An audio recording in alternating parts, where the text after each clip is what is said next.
the right are coils of finished steel, pretty much ready to go there on that PML 9000.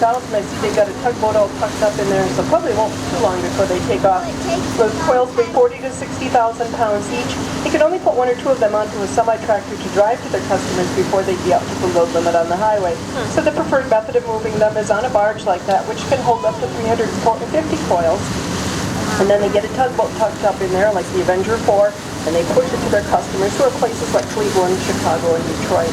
It's very cheap to move freight by water. For the cost of a fast food meal, you can ship a ton of freight on the Great Lakes. We're now approaching the steelworks of SR Algoma Steel Corporation. This plant is owned by SR Corporation of India, and it's the main industry in St. Marie, Ontario, employing about 3,000 people. Algoma makes more than 700 different kinds of steel, but they all start with three main ingredients we'll be able to see from the boat: coal, crushed limestone, and taconite iron ore pellets. Over on our left is coal brought in by ships and trains from the mines of West Virginia. It's about 1 million tons of coal back there. Also on the left is crushed limestone brought in by self-unloading freighters from Port Townsite, Michigan near Rogers City. The gray building is used to dry and crush the limestone before it's used in steel making.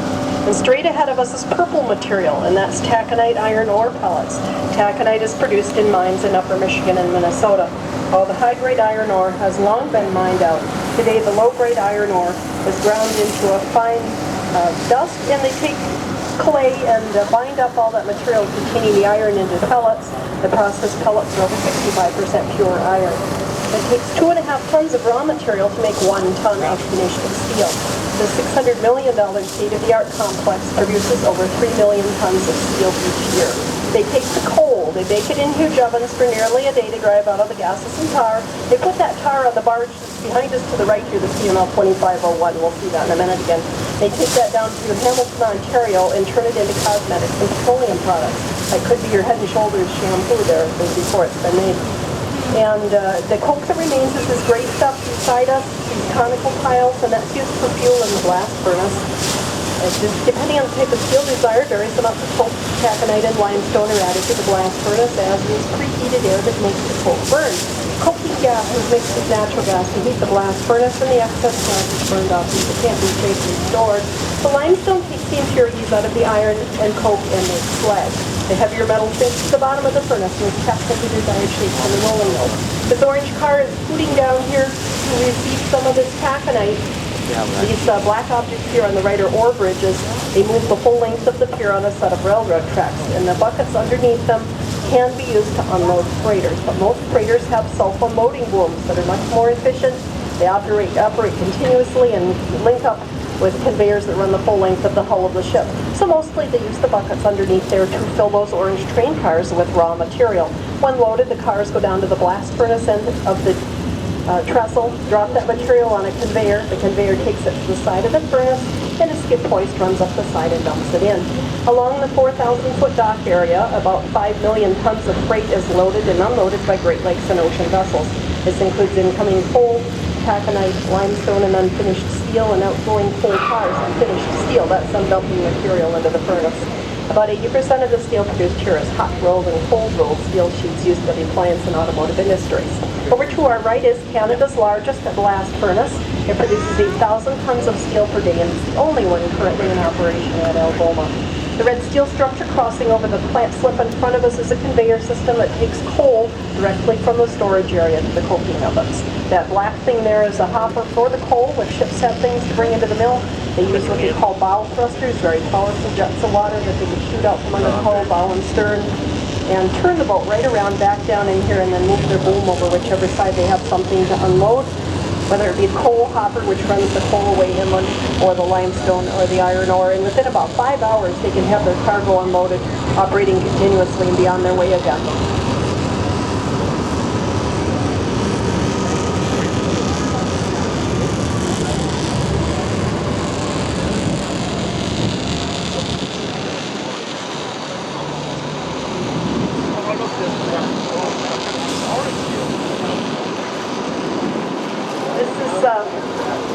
This is moving, it's slag. It is moving slag, I think. Coke, that's coke. I'm sorry, yeah, that's orange truck.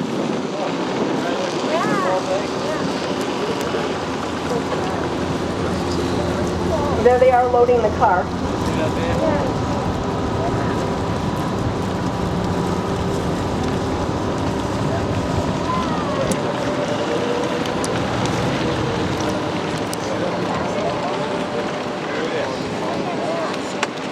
Look at this.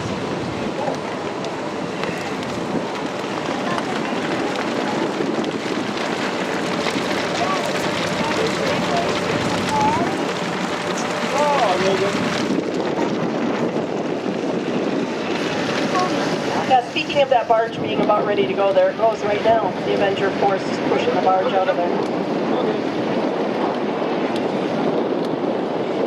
And it's headed to Chicago.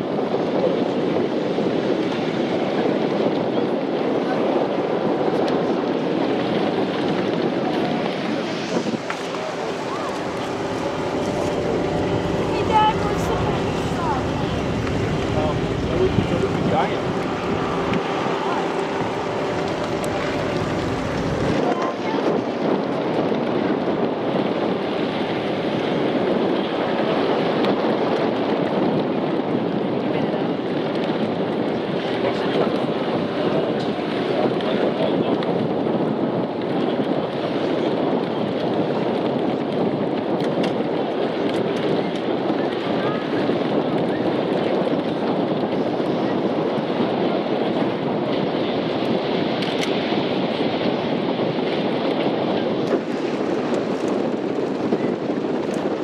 In spite of that tugboat being very powerful, I don't think they ever get up a whole heck of a lot of speed with it, and they don't want to. They want to keep it under control, but it'll be a long, slow trip down to Chicago from here.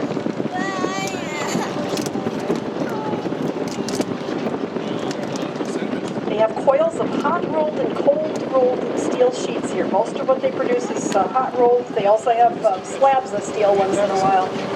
The cold-rolled ones you can usually tell because they usually put tarps over the top of them. They tend to rust and corrode a little more, so they want to protect them better. They've been processed a little more.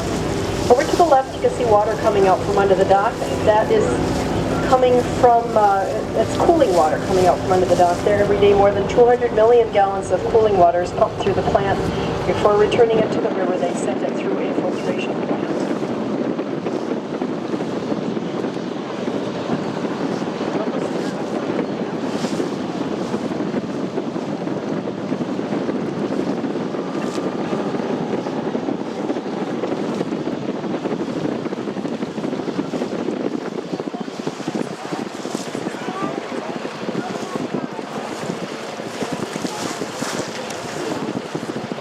Christian. Oh, good boy.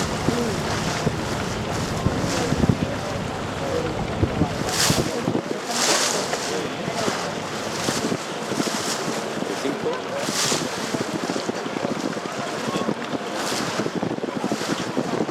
So this barge up here on the left, the PML 2501, that's the one that they put the coal tar on to take down for processing into cosmetics and petroleum products. It has to be kept in a liquid state, so there's a heater right on board to keep it that way. So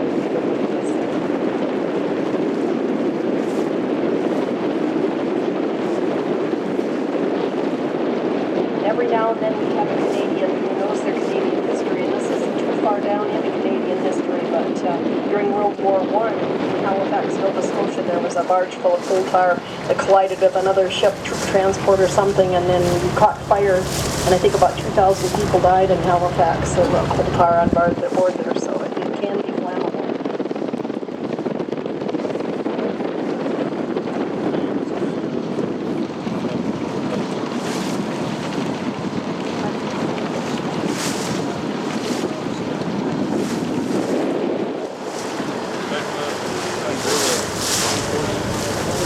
I suppose I should tell you something about the Avenger 4 since we're looking at it here. Let me find it in my